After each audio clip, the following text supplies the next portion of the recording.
South America is the fourth largest continent in the world and has a population of around 371 million inhabitants.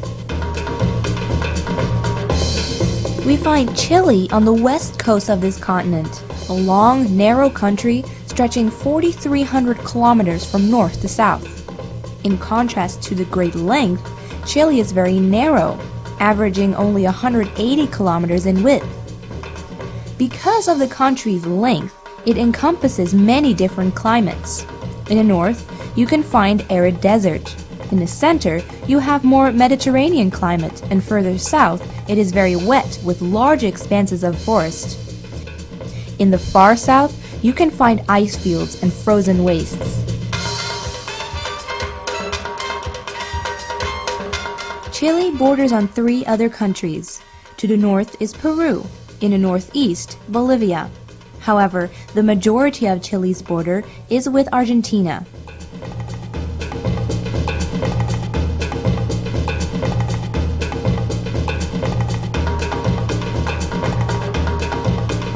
The majority of Chileans live in the central regions around the capital, Santiago, but Chile's wealth comes from its copper exports. Copper mines can be found in the northern areas of Chile above Santiago and south of the Peruvian border. Copper export is the mainstay of Chile's economy and represents around a third of Chile's foreign trade. Compared with other South American countries, Chile has a high level of foreign trade and is often seen as a role model for economic reform.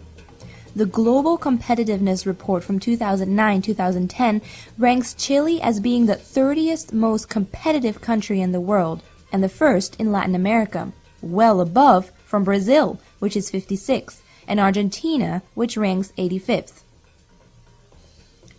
Nowadays, Chile is also becoming known for its wine export, which can be found in supermarkets worldwide. Chile is also the world's second largest exporter of salmon, and also an important exporter of fruit. However, this is mainly geared towards the United States and Canada.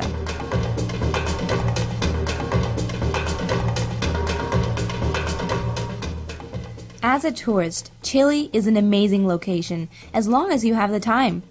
Starting in the north, you can experience the stark desert landscape with internationally famous places such as the Valley of the Moon.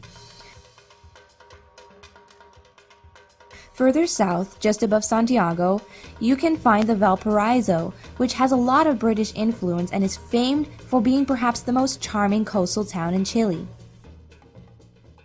Valparaiso is also very well known because of its many elevators. For a few pesos, these public lifts take people from the bottom to the top of many hills upon which Valparaiso is built.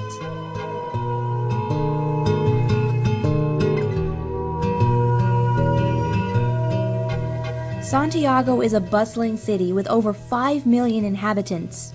South American cities have a reputation of being dangerous. However, Santiago is possibly the safest in that respect, and the locals are very friendly. It is also a good place to eat out and to enjoy the local atmosphere. In the winter, it is also a good base for skiing. With the Andes forming a ring around the city, there are plenty of skiing opportunities. In the spring and summer, you may prefer horse riding or whitewater rafting.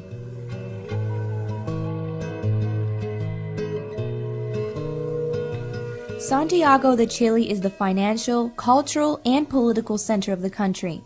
It was founded by Pedro de Valdivia in 1541, who also designed the Plaza de Armas, the city's historic center, and he owned the first house where the main post office is located today. Leaving Santiago and heading south, we come to Valdivia, the center of the great earthquake in 1960.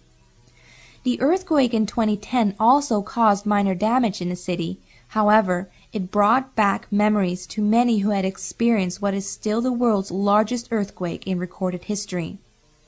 One ex-resident of Valdivia recalls her memories of the great earthquake of 1960. Because the sea was retrieving, so we were all afraid that we could have a tsunami.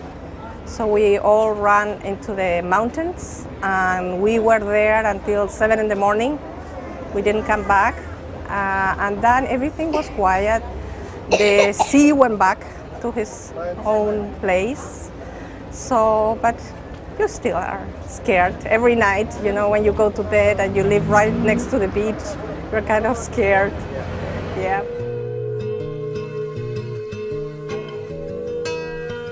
The 2010 earthquake caused severe damage in the cities just south of Santiago and north of Valdivia.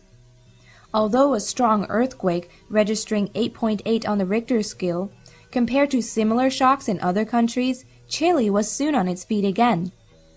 Over the years, Chileans have become accustomed to the earthquakes and have an excellent infrastructure and safety laws which ensure that the minimum of damage is inflicted.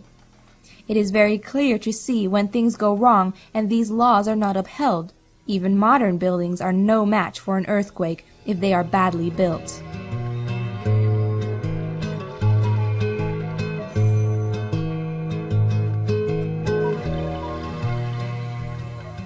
Despite the ever-present danger of earthquakes, Chile remains a great place to live and visit.